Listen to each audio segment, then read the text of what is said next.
Knowledge and education अड्डा में आपका स्वागत है।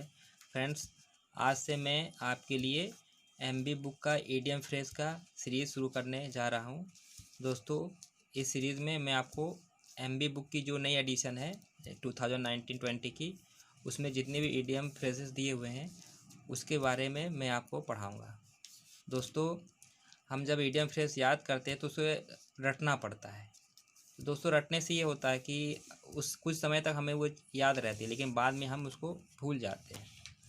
तो आपको यहाँ रटने की ज़रूरत नहीं पड़ेगी, क्योंकि मैं ईडीएम फ्रेज को मैं आपको ऐसे बताऊंगा, इस तरह से पढ़ाऊंगा कि आपको आसानी से समझ में आएगा और लॉन्ग टाइम तक आप भूलेंगे नहीं। क्योंकि ईडीएम फ्रेज के पीछे जो है उसका उत्पत्ति होती है, मतलब वो ईडीएम फ्रेज कहाँ से आया है, कैसे आया, उसके पीछे कहानी होती है।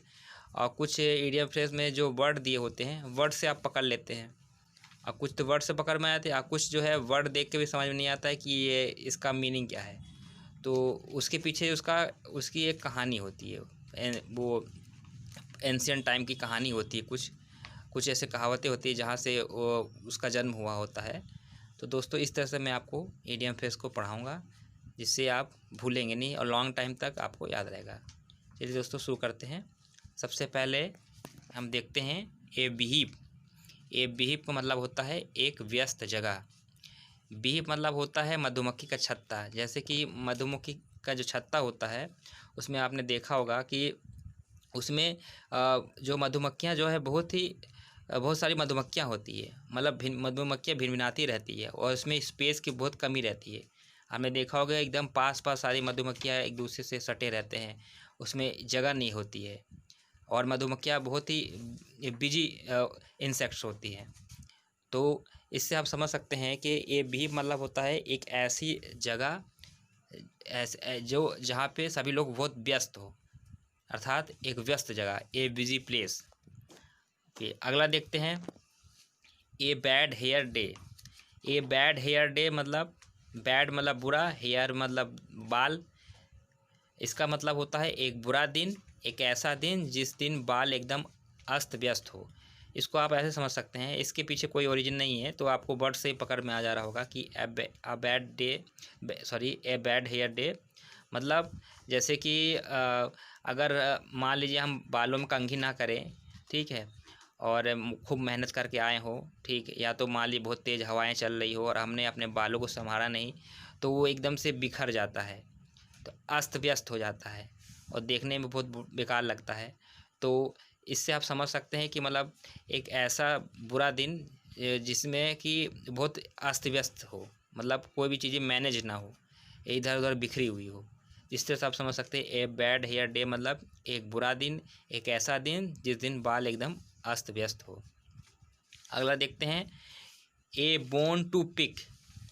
ए बोन टू पिक मतलब होता है एक विवाद जिसे निपटाना हो। इसको आप ऐसे समझ सकते हैं, मान लीजिए दो कुत्ते हो, ठीक, दो डॉग्स हो, उन दोनों डॉग्स के बीच में अगर एक ही हड्डी डाल दी जाए तो क्या होगा, वे दोनों आपस में लड़ने झगड़ने लगेंगे कि इस हड्डी को मैं पहले खाऊंगा मैं पहले खाऊंगा। तो उस हड्डी के कारण उन दोनों डॉग्स के बीच एक झगड़ा, एक विवाद शुरू हो जाएगा कि मैं इस हड्डी को पहले उठाऊंगा कि मैं पहले उठाऊंगा। इस तरह से आप समझ सकते हैं ए बोन टू पिक मतलब एक विवाद जिसे निपटाना हो, मतलब एक cause of quarrel have to solve, मतलब एक ऐसा झगड़ा या ऐसा विवाद जिसे आपको निपटाना हो। अगला देखते हैं ए केक वॉक। ए केक वॉक मतलब होता है एक आसान का कार्य, मतलब an easy task, an easy task मतलब एक ऐसा आसान कार्य जिसको करना बहुत ही आसान हो, ठीक है। तो इसके पीछे इसके पीछे एक कहानी है, ओरिजिन है कि क्या होता है एंशियंट टाइम में कि अफ्रीकन अमेरिकन जो होते थे, तो अफ्रीकन अमेरिकन जो नौकर होते, दास, जो स्लेव्स होते हैं, तो उस स्लेव्स के लिए एक डांस कंपटीशन रखा जाता था। जो अफ्रीकन अमेरिकन स्लेव्स होते हैं, नौकर होते थे, तो साल में एक बार जो है उनके लिए एक डांस कंपटीशन रखा जाता था, जो कि अपने मालिक को खुश करने के लिए करते थे। तो इस डांस में जो मतलब जीत जाते थे तो उसको इनाम मिलता था, उसको क्राउन दिया जाता था, और ये डांस बहुत ही ईजी होता था। और इस कंपटीशन के जीतना बहुत ही आसान होता था। तो इसीलिए ये कंपटीशन इतना ईज़ी था कि इसे आसानी से कोई भी जीत सकता था। इसीलिए इसको देखकर ये इसी से प्रेरित होकर ये मुहावरा बना है, एक केक वॉक, मतलब एक आसान कार्य, एन ईजी टास्क। अगला देखते हैं, a chill to the heart. Chill मतलब होता है ठंडा, हार्ट मतलब होता है दिल। तो इसको भी आप ऐसे वर्ड से पकड़ सकते हैं, इसमें कोई इतना कठिन नहीं है। ये चिल टू द हार्ट मतलब आपके दिल, आपका दिल जो है एकदम ठंडा हो जाना, मतलब दिल एकदम जम जाना। तो किसी का दिल कब जम जाता है, कब ठंडा पड़ जाता है? जब वो इंसान बहुत ज़्यादा डर जाए, कोई ऐसी डरावनी चीज़ देख ले जिससे कि वो बहुत डर जाए, तो उसका दिल, कहते हैं ना कि दिल बैठ गया या दिल एकदम ठंडा हो गया उसका। तो ये चिल टू द हार्ट मतलब बहुत अधिक भय। अगला देखते हैं, a chip on one shoulder. तो इस इडियम के पीछे एक छोटी सी कहानी है। कहानी क्या रियलिटी है ये कि यूएसए में इन 1800 में, 1800 शताब्दी में यूएसए में क्या होता था कि जो योद्धा होते थे, जो फाइटर होते थे, ठीक है, जब वो किसी को चैलेंज करते थे कि अब मुझसे लड़ना है, तो वो अपने कंधे पे चिप ऑफ वुड यानी लकड़ी का टुकड़ा रख लेते थे और कहते और लोगों को चैलेंज करते थे, तुम इस लकड़ी के टुकड़े को गिराओ। तो जो उस लकड़ी के टुकड़े को उस योद्धा के या उस फाइटर के कंधे से गिरा देता था, तो उसको उस फाइटर से लड़ना पड़ता था। तो फाइटर क्या करते थे, चैलेंज करने के लिए अपने कंधे पर लकड़ी का टुकड़ा रखते थे। तो इसके पीछे ये ओरिजिन है। तो a chip on one shoulder मतलब होता है आसानी से गुस्सा होने की प्रवृत्ति, मतलब ऐसा व्यक्ति जो वो बहुत आसानी से क्रोधित हो जाए। अगला देखते हैं, a close fisted person. Close fisted person मतलब होता है कंजूस आदमी। क्लोज मतलब बंद, फिस्ट मतलब होता है मुट्ठी, मतलब एक ऐसा, या मुक्का मतलब एक ऐसा व्यक्ति, एक ऐसा पर्सन जिसकी मुट्ठी हमेशा बंद रहती हो।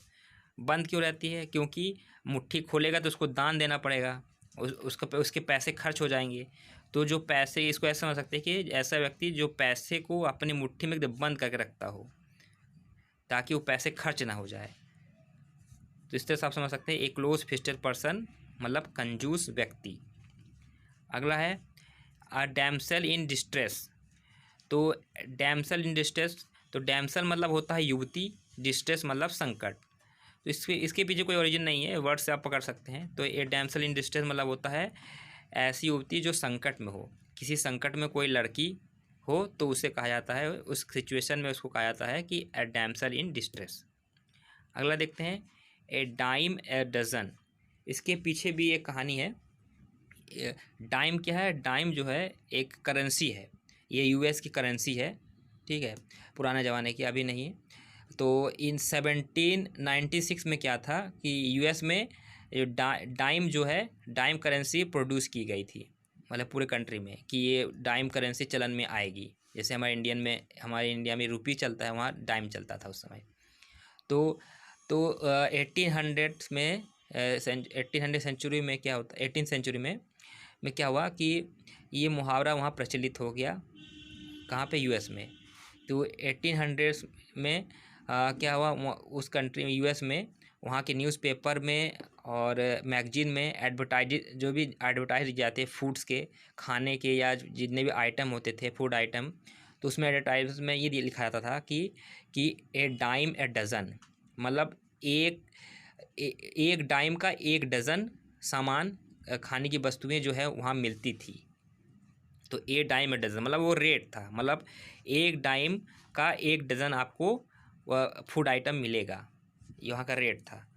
तो इसीलिए ए डाइम ए डज़न मतलब एकदम साधारण, मतलब जैसे कि कह सकते हैं 1 रुपया का अगर 1 दर्जन केला आपको 1 रुपये का मिल जाए तो क्या कितना आसान रहेगा, कितना आप सबके लिए आसान रहेगा खरीदना। इसी तरह से ये बहुत ही सस्ता रेट है, ए डाइम ए डज़न, इसलिए इसको कहा गया है एकदम साधारण। तो ए डाइम ए डज़न मतलब एकदम साधारण। फिर अगला है ए डॉग्स लाइफ। डॉग्स लाइफ ये तो आपको पता ही चल जा रहा होगा, इसमें तो कुछ ऐसा कठिन वर्ड है नहीं। मतलब एक कुत्ते का जीवन कैसा होता है? दयनीय होता है, मतलब एक दयनीय जीवन, जैसे कि कुत्ते का जीवन दयनीय होता है, दूसरे टुकड़ों पे उसे पलना पड़ता है। इधर उधर भटकता रहता है। ऐसे ही अगर किसी की लाइफ डॉग्स लाइफ हो जाए तो मतलब बहुत दयनीय जीवन हो जाए। अगला है, देखते हैं, ए ड्रॉप इन द बकेट। या ड्रॉप इन द बकेट, ये हिंदी का मुहावरा है। जैसे कहते हैं ना कि एक समुद्र में एक बूंद जल डालने के बराबर। जैसे कि अगर एक समुद्र है, उसमें से अगर एक बूंद जल निकाल ले या उसमें एक बूंद जल डाल दे, या एक लोटा जल भी अगर निकाल लिया डाल दे, तो उस समुद्र में कोई फ़र्क नहीं पड़ेगा। उसी तरह बाल्टी में अगर एक बकेट में पानी पड़ा है, पानी से भरा बकेट है, उसमें अगर एक बूंद हम पानी और डाल देंगे तो उस बकेट में जो वाटर है उसके वॉल्यूम पे कोई फ़र्क नहीं पड़ेगा। तो उसी तरह से मतलब ए ड्रॉप इन द बकेट मतलब एक बाल्टी में एक ड्रॉप पानी डाल देना। जैसे कि एक बाल्टी में एक ड्रॉप अगर पानी डाल देंगे तो बाल्टी के उस बकेट के वाटर के का जो वॉल्यूम है उसमें कोई फ़र्क नहीं पड़ेगा। उसी तरह से अगर हम कोई ऐसा काम करें कि जिससे कि अगर हम कोई भी एफ़र्ट डालें और उस एफ़र्ट डालने से हमें कोई उसका कोई लाभ ना हो, तो वहाँ पे हम कहेंगे ए ड्रॉप इन द बकेट। इसका मतलब होता है कोई महत्वहीन या बहुत छोटी मात्रा किसी चीज़ की तुलना में। मतलब या तो कोई ऐसा काम जिसे आप करें उसका कोई फल ना मिले, या तो किसी मात्रा किसी चीज़ की तुलना में छोटी सी मात्रा। जैसे कि मान लीजिए आप कोई बिजनेस करना चाहते हैं, ठीक, तो अगर उसमें अगर आप छोटा सा अमाउंट अगर लगाएंगे, अगर मान लिया हम 100 रुपये लगाते हैं, मान लिया आपको एक मॉल खोलना हो, आप कह दें मॉल खोलना है, आप मुझे 100 रुपये आपको कोई दे दे कि लीजिए 100 रुपये ले लीजिए, मैं आपको डोनेट कर रहा हूँ, आप मॉल खोल लीजिए। तो उस मॉल खोलने के लिए 100 रुपये आपके ये बहुत छोटा है, क्योंकि 100 रुपये में मॉल तो खुलेगा नहीं। तो इस तरह से कह सकते हैं कि उस तो 100 रुपये आपके मॉल खोलने के लिए एक बकेट में एक ड्रॉप पानी के जैसे हो गया है। इस तरह से हम कह सकते हैं ड्रॉप इन द बकेट मतलब कोई महत्व भी नहीं, आज बहुत छोटी सी मात्रा किसी बड़ी चीज़ की तुलना में। अगला देखते हैं, ए फ्लैश इन द पैन। इसके पीछे भी एक ओरिजिन है, लेकिन मैं आपको ओरिजिन नहीं बताऊँ क्योंकि बहुत लेंदी है, बहुत लंबा है। अब इसको ऐसे क्योंकि समझ सकते हैं कि बहुत इजी चीज़ है ये।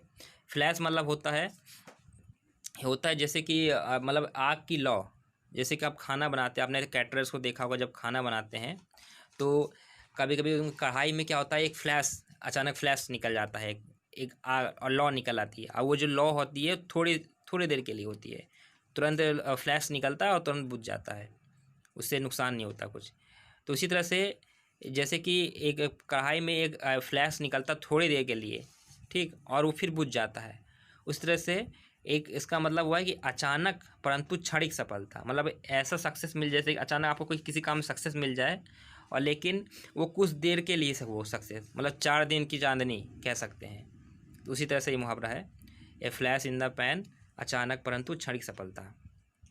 अगला है ए फ्लाइंग विजिट। फ्लाइंग विजिट मतलब उड़ते हुए आप मुआयना करना। जैसे कि कहीं किसी क्षेत्र में अगर बाढ़ आ जाता है या कोई प्राकृतिक आपदा आ जाती है, तो वो गवर्नमेंट जो है, जो भी अथॉरिटी होती है, क्या करते हैं, सीएम है या भी जो भी अथॉरिटी है, वो क्या करते हैं, हेलीकॉप्टर से वहाँ का मुआयना करते हैं, विज़िट करते हैं, एक सरसरी निगाह से देखते हैं। लेकिन इससे क्या होता है, उस एरिया का एक सरसरी निगाह से एक व्यू मिल जाता है कि हाँ यहाँ पे प्रॉब्लम है। लेकिन हर घर में क्या प्रॉब्लम है, हर पर्सन वहाँ उस एरिया का हर व्यक्ति को क्या परेशानी है, उसको वो नहीं जान सकते हैं, क्योंकि वो एक सरसरी निगाह का एक विज़िट होता है। तो एक फ्लाइंग विज़िट मतलब होता है थोड़ी देर का विज़िट, थोड़ी देर का, या तो एक सरसरी निगाह से किसी चीज़ का निरीक्षण करना, इसका मतलब ये भी होता है। ये फ्लाइंग विज़िट मतलब एक सरसरी निगाह से किसी चीज़ का निरीक्षण करना या थोड़ी देर का विज़िट करना। अगला है a foot in the door. A foot in the door, इसका मीनिंग भी आपको समझ में आ जाएगा वर्ड से। मतलब दरवाजे पर पैर रखना, मतलब दरवाजे के बाहर पैर रखना, इसको ऐसे समझ सकते हैं। मतलब हम दरवाजे के बाहर पैर कब रखते हैं, जब हम कोई नया कार्य करने जाते हैं या कोई कार्य करते हैं, तो हमको अपने कदम दरवाजे से बाहर रखना पड़ता है, घर से बाहर रखना पड़ता है। जिस तरह से हम समझ सकते हैं इस मुहावरा को, ए फुट इन द डोर मतलब होता है कोई ऐसा काम करना जिससे आगे के अवसर खुल जाएं। मतलब कोई ऐसा काम शुरू करना जिससे कि आप उस काम में सफलता आपको मिले और उसके साथ साथ आपको आगे भी और भी अवसर मिले उस काम को करने के लिए, या और भी सब सफलताएँ आपको मिले। आगे देखते हैं, ए गोल्डन मीन। मीन मतलब होता है मीन, मीडियन आपने पढ़ा होगा मैथ में। मीन मतलब होता है माध्य, समांतर माध्य। जैसे बीज का कोई चीज़ निकालना होगा मैथ में होता मीन। मीन मतलब होता है बीज का। तो गोल्डन मीन मतलब होता, गोल्डन मीन मतलब बीच का रास्ता। मतलब जैसे कोई दो पक्षों में अगर विवाद चल रहा हो किसी चीज़ को लेकर, मान ली किसी प्रॉपर्टी को लेकर, तो कोई एक बीच का रास्ता निकाला जाए कि ना उस पक्ष को नुकसान हो ना दूसरे पक्ष को नुकसान हो। तो बीच का रास्ता निकालना मतलब होता है ए गोल्डन मीन। अगला है ए हार्ट ऑफ गोल्ड, मतलब सोने का दिल। तो किसी व्यक्ति का सोने का दिल कब होगा? जब वो व्यक्ति बहुत ही उदार होगा, ईमानदार होगा या दयालु होगा। तो ए हार्ट ऑफ गोल्ड मतलब दयालु एवं ईमानदार व्यक्ति। इस वर्ड से आपको समझ में आ रहा होगा। ओके फ्रेंड्स, आगे देखते हैं। नेक्स्ट है ए हरक्यूलियन टास्क। ये इडियम बहुत ही पॉपुलर है और बहुत इंटरेस्टिंग है। इसके पीछे एक कहानी है। कहानी ये है कि एंशियंट ग्रीक या रोमन में क्या होता था, एक कंपटीशन रखा जाता था। तो ग्रीक के जो देवता थे हरकुलिस, उसके उपलक्ष्य में हर वर्ष एक कंपटीशन रखा जाता है। उस कंपटीशन में 12 जो है टास्क रखे जाते थे।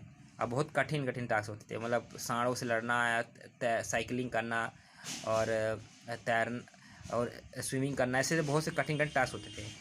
तो इस टास्क को जो पूरा कर लेता था तो उसको उस साल का हीरो माना जाता था। तो एंशियंट ग्रीक में एक ऐसा व्यक्ति था हरकुलिस नाम का एक व्यक्ति था, जिसने इस टास्क को बहुत आसानी से पूरा कर लिया था और वो वहाँ का हीरो बन गया।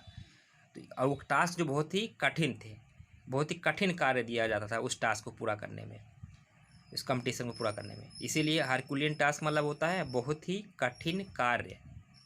अगला देखते हैं, a lot on one's plate, मतलब किसी के प्लेट में ज़रूरत से ज़्यादा चीज़ ले लेना। जैसे कि आप प्लेट आपने लिया है, मान लीजिए पार्टी में खाना खाने गए हैं और उस प्लेट में आपने ज़रूरत से ज़्यादा आपने इसमें खाना भर लिया, तो क्या होगा? तो आप मतलब जितना आपको ज़रूरत नहीं थी उतना आपने ले लिया, अब उतना आप खा ना पाए और खाना वेस्ट चला जाए। मतलब इसका मतलब है कि ज़रूरत से ज़्यादा जिम्मेदारी या काम लेना। मतलब a lot on one's plate मतलब इतना खाना आपने ले लिया कि जिसको आप खा ना पाए, जितना आप खा सकते थे उससे ज़्यादा आपने खाना ले लिया। मतलब ऐसी जिम्मेदारी, इतनी जिम्मेदारी या इतना काम आपको दे दिया गया कि उस जिम्मेदारी या काम को आप पूरा ना कर सके। इस मुहावरा का ये मीनिंग हुआ। अगला देखते हैं एनिग्नॉग। एनिग्नॉग जो है, ये वर्ड जो है ये ऑक्सफोर्ड डिक्शनरी का है, जो कि 1953 में ऑक्सफोर्ड डिक्शनरी में पब्लिश हुआ था। उसमें मतलब उसमें इंक्लूड किया गया था। इसका मतलब होता है फुलिश पर्सन, ये बेवकूफ़ आदमी। और इसकी एक प्रचलन की भाषा थी, कठबोली है, जिसका नाम है निगमेनॉग। इसका ओरिजिनल वर्ड था निगमेनॉग, साधारण बोलचाल की भाषा में। तो इसको बाद में इम्प्रूव करके निगनॉग कर दिया गया। ठीक, इसका मतलब होता है ए फुलिश पर्सन। अगला देखते हैं, ए 9th डे वंडर, मतलब 9 दिन का चमत्कार। ये हिंदी का मुहावरा, जैसे कि 4 दिन की चांदनी हम लोग बोलते हैं ना, ऐसे ही इंग्लिश का मुहावरा है ए 9th डे वंडर, मतलब है 4 दिन की चांदनी। ये तो बहुत ईजी है, समझ में आ गया होगा आपको। अगला है ए पेनोलेप्स वेब। ए पेनोलेप्स वेब, ये भी इसके पीछे भी एक कहानी है। इसके पीछे कहानी ये है कि पेनोलेप नाम की एक महिला रहती है, ठीक है। तो महिला नहीं, मतलब प्रिंसेस रहती है। तो उसका विवाह जो है, उसका मैरिज है ओडिसेस नाम के एक योद्धा से, एक राजा से होता है, ठीक है। तो युद्ध में उसके पति के यानी ओडिसेस की मृत्यु हो जाती है। तो मृत्यु हो जाती है तो अकेले पड़ जाती है। तो उसको बहुत सारी परेशानियों का सामना करना पड़ता है। और उसके जो है फादर इन लॉ भी मर जाते हैं, और एक बूढ़ी सास रहती है और उसका एक लड़का रहता है। तो फिर उसका आगे का जीवन जो है बहुत कठिनाइयों बीतता है। तो उसकी कठिनाइयाँ कम नहीं होती है। उसे दुश्मनों से अपने घर को जो है बचाना पड़ता है शत्रुओं से, और घर का देखभाल भी करना पड़ता है, बच्चे को पालना ही पड़ता है। इस तरह से उसके जीवन का दुख का जो अंत नहीं होता है। वो ज़िंदगी भर वो बेचारी दुखी रहती है, दुखों से लड़ती रहती है। मतलब इसीलिए उस वहाँ से ये मुहावरा लिया गया है कि ऐसा मतलब क्योंकि उसका दुख ऐसा था पेनोलेप का, वो कभी ख़त्म नहीं हुआ, इसीलिए हम इसको ऐसे समझ सकते हैं, कभी समाप्त नहीं होने वाला। पेनोलेप्स वेब मतलब कभी समाप्त नहीं होने वाला। अब वेब से आप ऐसे समझ सकते हैं जैसे मकड़ी का जाला होता है, जैसे जाल होता है, जाल देखिए कभी ख़त्म नहीं होता। बहुत आपने मकड़ी जाल देखा होगा, उसका कोई स्टार्टिंग कहाँ से एंडिंग कहाँ से पता नहीं चलता है ना। बहुत ही घना होता है जाल, पता नहीं चलता, कभी लगता है कभी समाप्त नहीं होगा। तो इस तरह आप इसको ऐसे समझ सकते हैं, पेनोलेप्स वेब मतलब कभी समाप्त नहीं होने वाला। अगला है a safe pair of hands. A safe pair of hands मतलब सुरक्षित हाथों का जोड़ा। सुरक्षित हाथ मतलब क्या होता है? सुरक्षित हाथ जैसे हम जो है किसी की तरफ हाथ जब बढ़ाते हैं, कब बढ़ाते हैं? जब उसको हम क्या सहारा देते हैं या दोस्ती करते हैं या किसी को भरोसा जताते हैं, तभी हम अपने हाथ को बढ़ाते हैं किसी की तरफ, या कोई अपना हाथ हमारी तरफ बढ़ाता है। तो इसका मतलब ये हुआ किसी काम को करने के लिए भरोसेमंद। जैसे कि आप कोई काम करने जा रहे हैं, कोई बिजनेस करने जा रहे हैं, आपको पार्टनर चाहिए, तो आपको ऐसा पर्सन मिल जाए जो कि बहुत भरोसेमंद हो, तो वहाँ पे कहा जाएगा a safe pair of hands. Okay friends, आज हम यहीं एंड करते हैं इस सीरीज़ को। इसी तरह से अगला भी पार्ट आता जाएगा, कई पार्टों में ख़त्म होगा क्योंकि ये बहुत लंबा है, ए से लेकर जेड तक उसमें दिया हुआ है बुक में, तो उसको थोड़ा टाइम लगेगा। तो धैर्य बना के आप इसको पढ़ते रहिए और नोट्स भी बनाते रहिएगा। Okay friends, thank you.